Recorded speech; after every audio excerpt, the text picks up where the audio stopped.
What's up? What's up? What's up? What's up? Welcome to C&T Talking Tigers, featuring our man Kennard Vernon Stewart. I'm your boy Tony Milford, and welcome to another oh, trying episode of your favorite podcast, C&T Talking Tigers. I want to give a shout out to Sports Sheet Media for keeping us part of their platform to give us a platform to express ourselves freely about these Auburn Tigers. Man, we're gonna hop right into it, y'all. Y'all already know what happened. Shout out to Cam Newton for getting his jersey retired at halftime of the Deep South's oldest rivalry. Auburn versus Georgia. 20-10 was the score. We didn't score in the second half. I think we had 40 yards in the second half. Uh, it was a game of extreme highs and extreme lows. We started out like gangbusters. We're up 7-0. We're up 10-0. And we're getting ready to take an opportunity to go up 17-0. And then all hell breaks loose. Jackson Arnold sneaks in. I thought he scored the first time, don't get me wrong, but Jackson Arnold sneaks it in from the one on the tush push. Ball crosses the goal line. Not to mention before a Georgia player was lined up offside, they didn't call it. But anyway, Jackson Arnold jumps across the goal line. Ball crosses the plane, should be called a touchdown. In the scrum, all of a sudden the ball's out. They're saying Georgia has it. Georgia gets the ball. After a lengthy review, which shouldn't have taken that long in the first place, they made the wrong call, gave the ball to Georgia. Georgia goes down, gets a field goal. It is now 10-3 at halftime instead of 17-0. And a myriad of bad calls transpired the rest of the game. Before I jump into the stats, I'm gonna let Kennard speak his piece. I really like the way Auburn approached this game. I thought that they had a good game plan to come out with. I think they did a good job of, you know, really attacking the perimeter and also attacking the hash marks, which they haven't done all season, and it worked.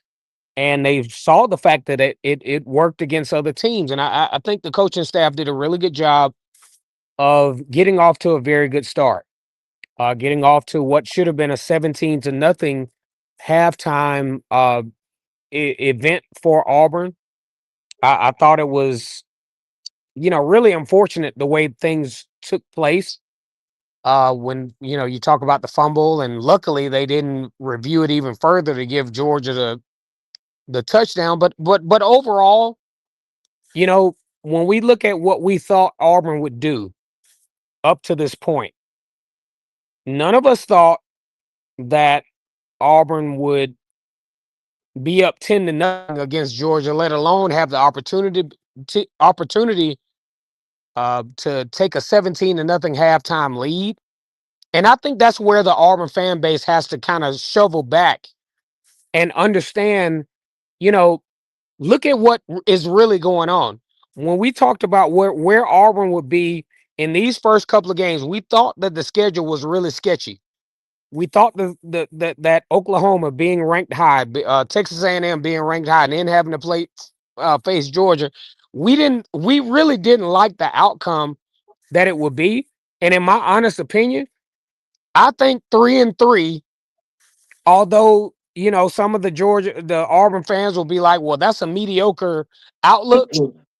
I think 3-3 at this point, considering all things involved and what Auburn had, the opportunities that Auburn has ahead, I think 3-3 is actually kind of a halfway decent benchmark to be at this point, in my opinion.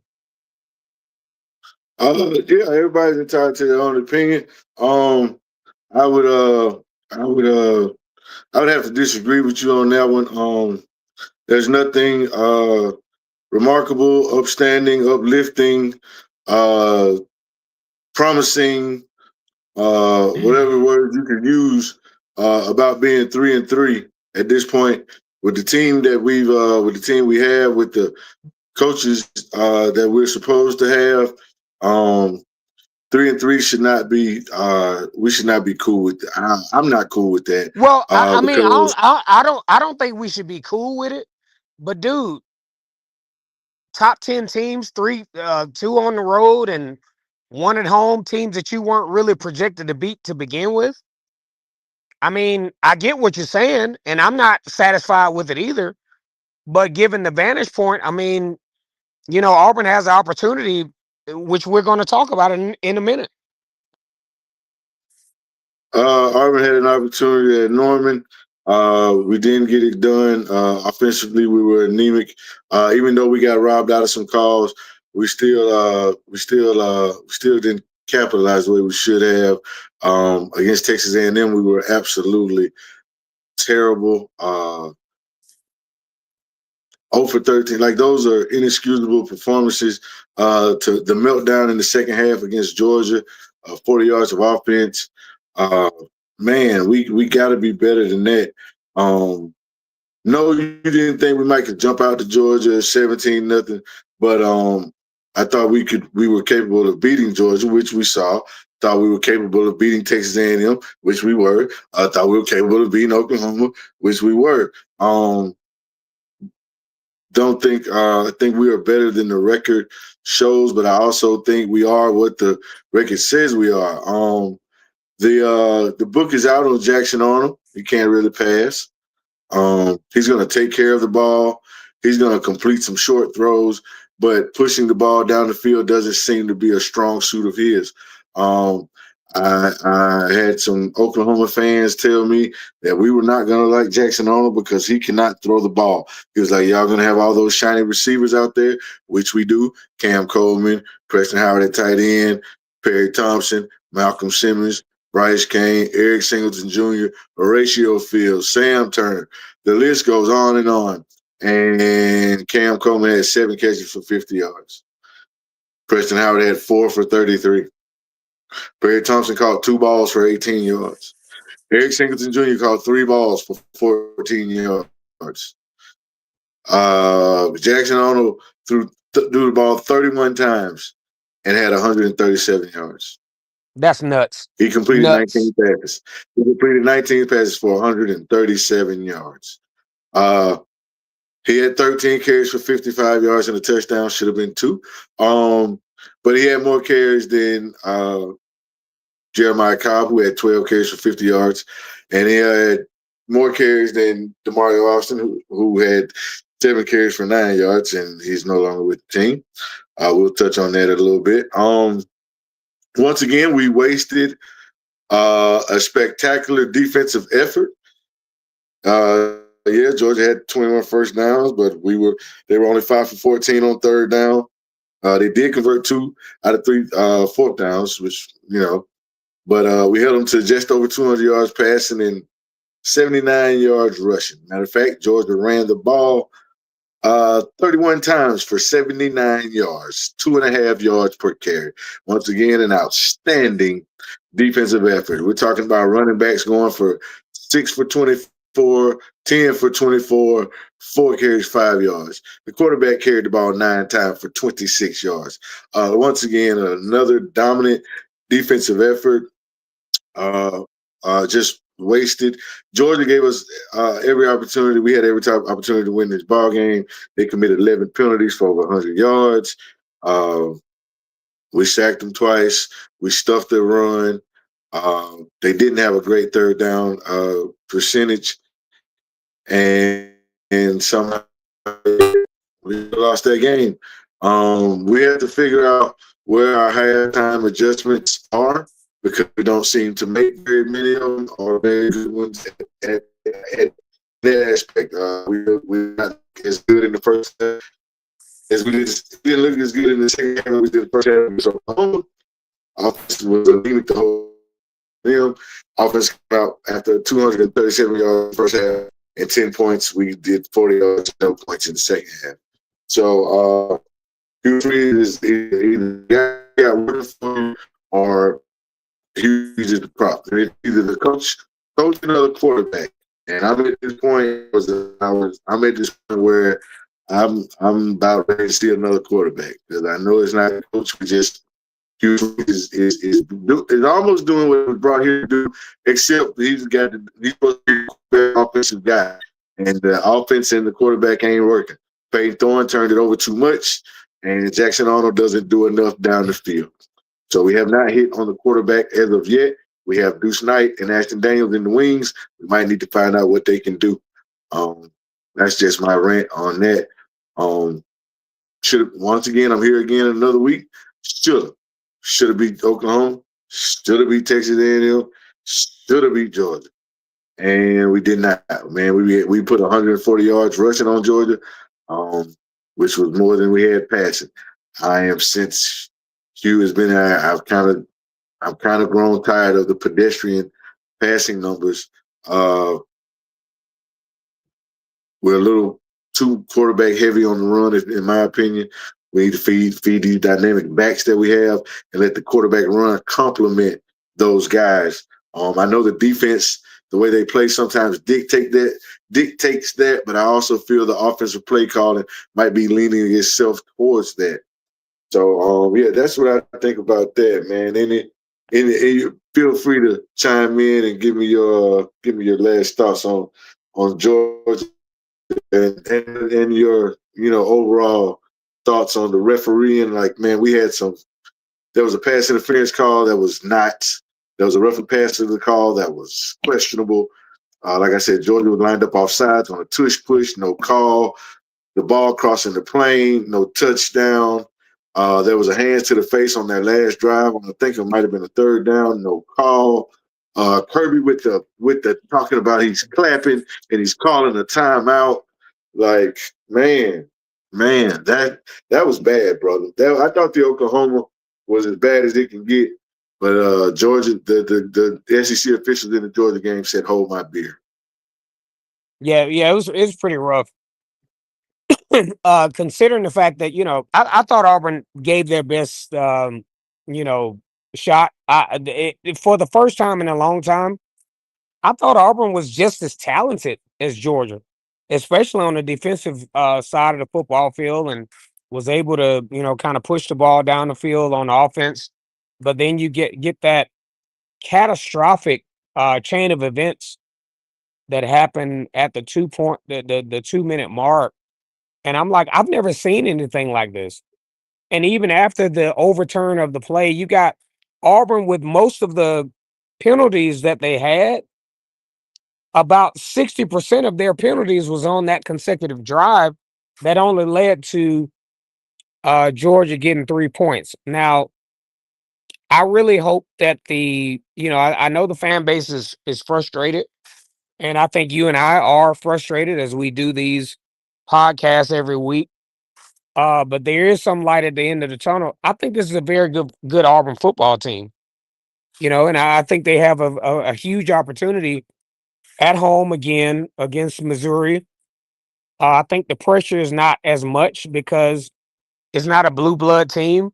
Yes, they are a very good football team, but I think Auburn might be a little bit more comfortable, facing a team that just doesn't have you know, that name, uh, that name recognition as what they faced over the past few weeks. You got Texas A&M, Oklahoma, and Georgia 3 weeks in a row.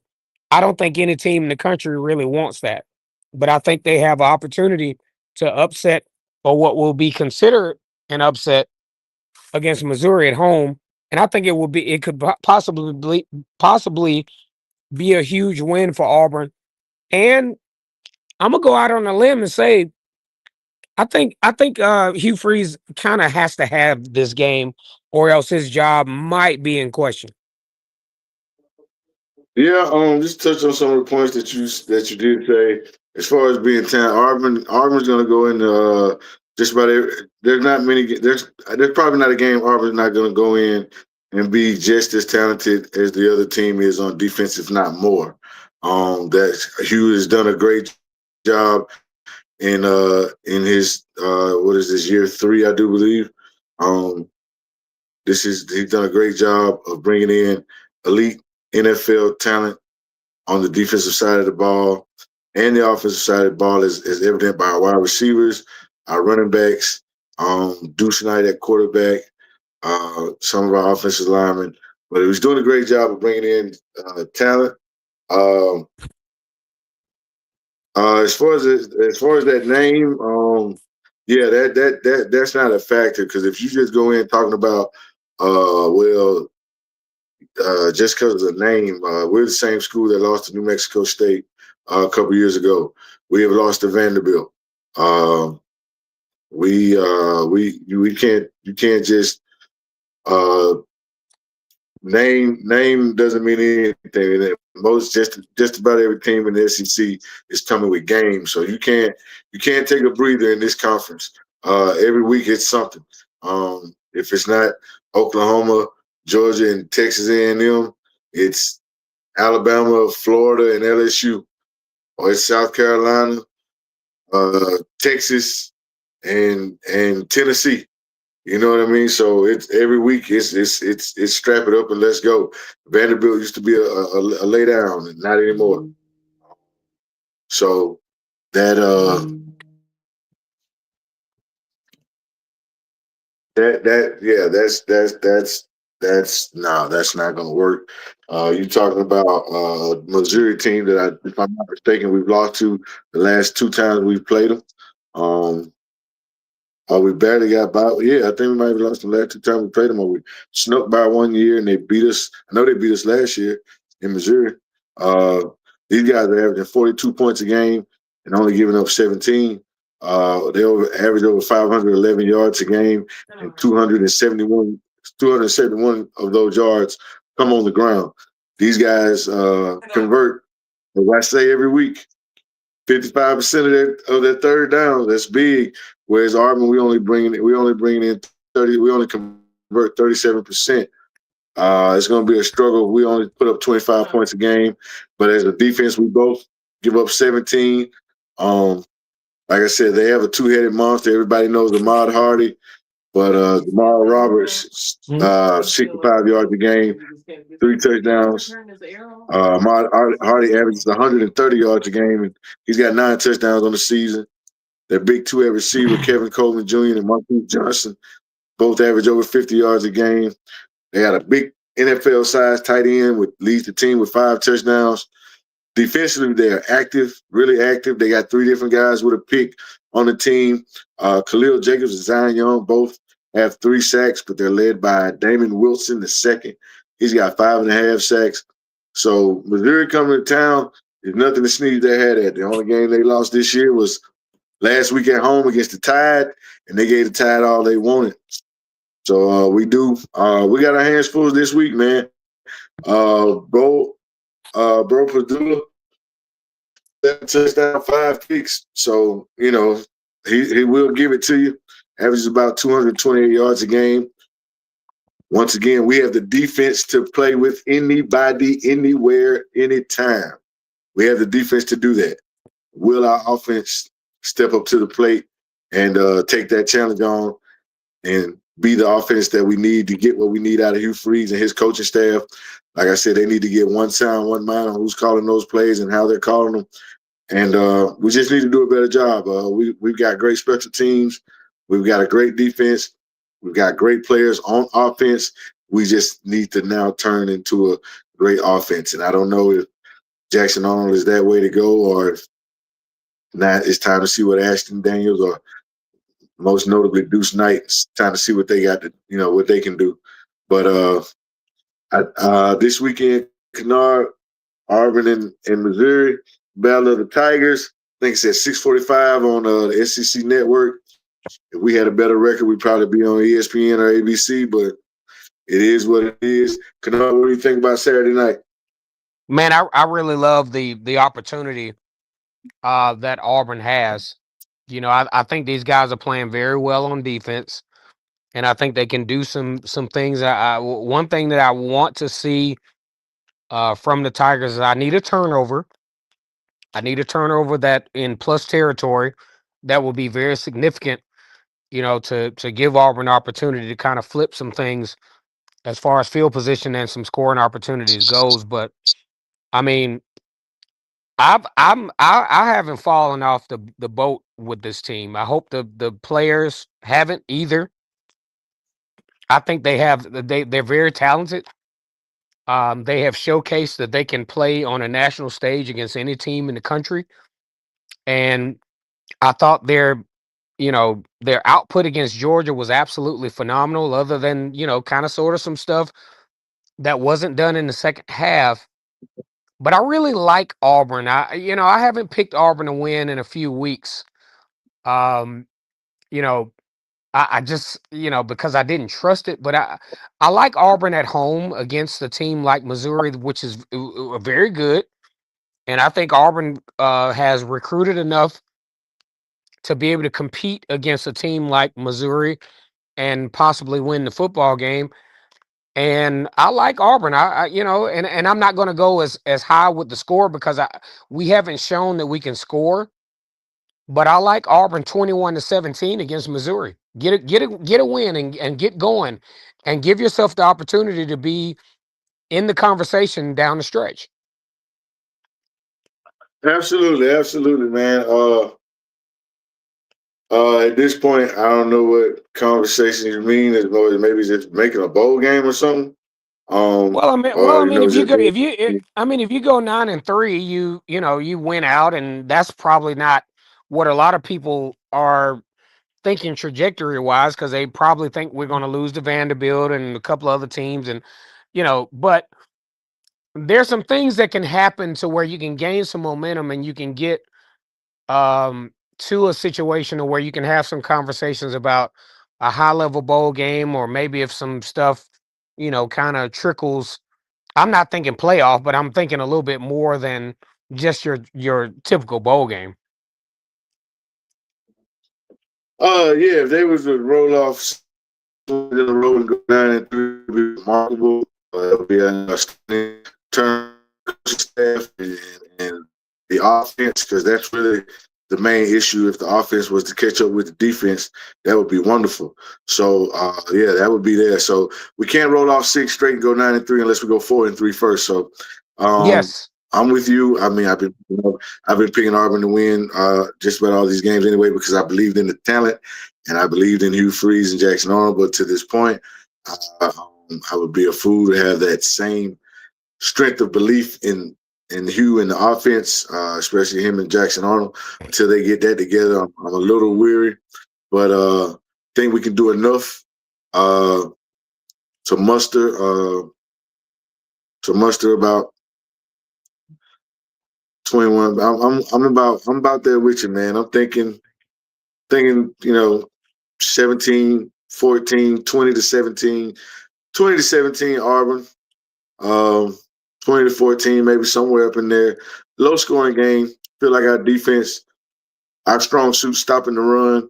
They want to run the ball. Something has to give, and I feel like we'll enforce our will in that measure and make them have to go to the air. Maybe Bo Prabula will give us a gift or two, and comes down to a field goal. Feel like we got one of, if not the best kicker in the land. So Alex Mack for the win. 2017 Auburn. Sounds like a good night in Jordan Hare, and get off this 3-game skid and try to get things steered the right way. Get back control of the locker room. Nothing makes everything better in football like a good win. And Yes, sir. Saturday night would be a great opportunity to get a big win, not only for the program but individually for a lot of people. Hugh Freeze and Jackson Arnold being two in question. So you got them 21-17. I got them 20-17. We're really right there about the same. We just got, you might have us scoring 3 touchdowns. I might got us two field goals, but at the end of the day, we both got us winning, man. So that's where we're at with it, man. I hope the outside noise with what happened with Damari. I know a lot of guys really, really love that dude. He was a team captain. He stuck with us through Harsin, all the way to now Hugh Freeze as a senior. I don't know everything, man, but heard he was trying to get a red shirt and still get his NIL money and then still hit the portal on us. You know what I'm saying? So that wasn't cool. But I mean, I can understand frustration of not getting the ball and the quarterback getting the ball more than all the running backs. So yeah, that could be an issue too, especially when it's not working. So Yeah. wish Damari Austin nothing but the best. I always liked him at Auburn, but hopefully, man, we can get we can gather around each other and galvanize the troops and everybody stick together, stay one big Auburn family, and let's get this win on Saturday, guys. Yeah, got to have it. I mean, you just got to have it. Well, man, that's hey. I mean, hey, that's the gist of it, man. We could have cried over spilled milk with Georgia a little longer. My man Ron Eagle said, I know this is random, but am I the only person that hates when Auburn goes on offense first? Two, it seems like every game we start on offense, we lose. Man, that's I mean, that could be something. I like putting our defense out there first run, because those guys is gonna set the tone. Uh, Setting our offense out there first to set the tone. You might be right, man. That might be some bad juju this season, Ron. Might be some bad juju this season, brother. I'm with you on that one.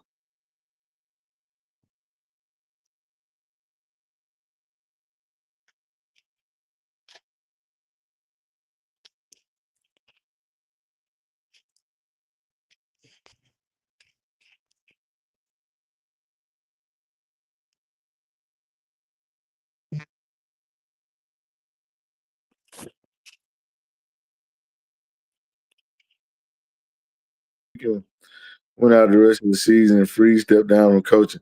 I'll be happy. We need a coach that knows what to do with all that talent we have on the current roster.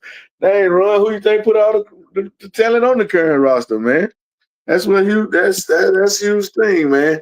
Now I know there was some talk of him maybe stepping down at the end of the season. Well, or some coaches was spreading that on the recruiting trail. That's probably how we start losing some of those 2026 boys. He was dealing with prostate cancer, man, and that was a negative rumor put on the recruiting trail, telling them guys he wasn't going to be around much longer.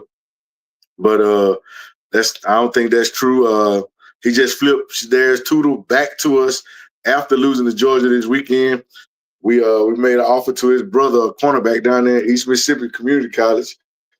So we might get them Tootle brothers as a package deal. So I think, man, we just got to see how this season plays out. See how the recruiting trail continues to shake out, and if we can build and get some momentum going into the offseason and get this quarterback thing fixed, and then keep and another great class of recruits, man, we could be on our way, Ron. Oh yeah, man, especially with Petrino down there. I always tell you, funny things happen with Arkansas early in the morning.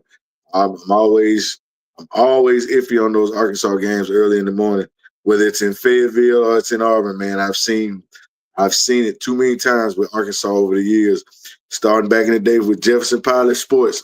I'm telling you, from then all the way up into ESPN to where we are now, I've seen some funny things happen with that Auburn Arkansas game.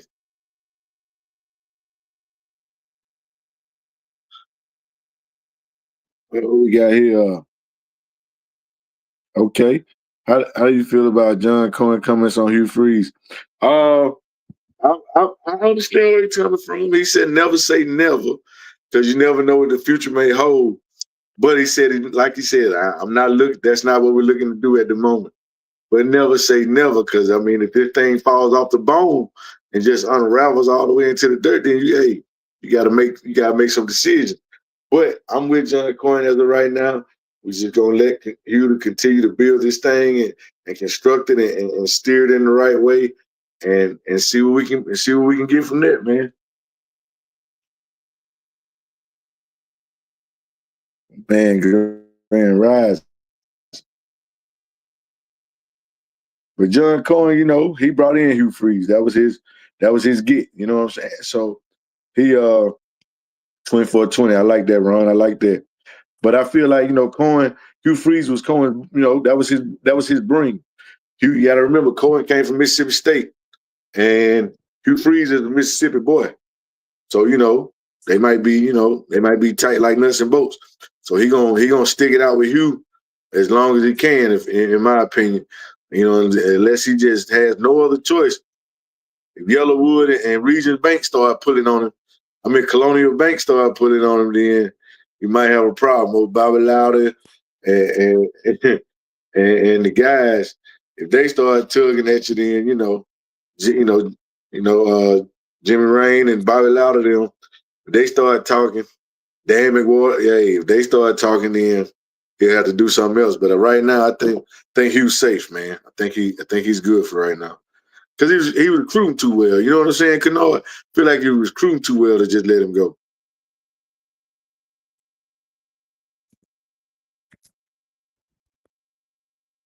Oh yeah. But hey, I mean, definitely. I mean, you got to flip from from Georgia. You just lost to him, but you flipped the guy from them. I think that's pretty cool. oh yeah, that was a we big on family at Auburn. We tell you we big on family. If you don't believe us, ask Malik Brockton. Ask my man, what was the boy just he just left here. Ask Marlon Greenwood. Yeah. Hey, Marlon Davidson, I'm sorry. Ask Marlon Davidson. Marlon Davidson's brother kept what was Big Carter was his brother, I think, if I'm not Yeah. mistaken. Yeah. And then Malik Blockton and my boy from last year that was wrecking shop. Well, year before Yeah. last. Yeah. Yeah. I know you. I can't think of his Uh name, but yeah, I came know back you. with Cam. Yeah. Harris. I think his last Yeah, name was yeah, Harris. yeah. The Harrison blocked, and they got a younger brother Yeah. too. I remember I was refereeing one weekend in a tournament. They have a younger brother who's going to be a stud too. So the mama need to pump him on up to Auburn too. And then we got the Falk boys from down there, Highland Home, Yeah. the Caleb and Keldrick, and now we're gonna get the Tootle brothers. We're gonna get them on the planes too, man. So hey, we big on family. If you can ball and your brother can ball or your cousin can ball, we'll take all y'all. Well, man, we appreciate everybody who tuned in tonight, watch with us, man. We enjoyed it, man. It was good chopping it up with the Auburn people, talking good Auburn football. Hopefully, it'll be a happier mood next Wednesday when we step to you. We appreciate it. On behalf of Kennard Vernon Stewart, my man Yep. Courtney getting married this weekend. Sports Uh Heat oh. Media. Hey, I'm Tony Milford. This is CNT Talking Tigers. We thank y'all for coming out. God bless you. Good night. And as always, War Eagle. Hey. Yes, sir. War Eagle. Y'all take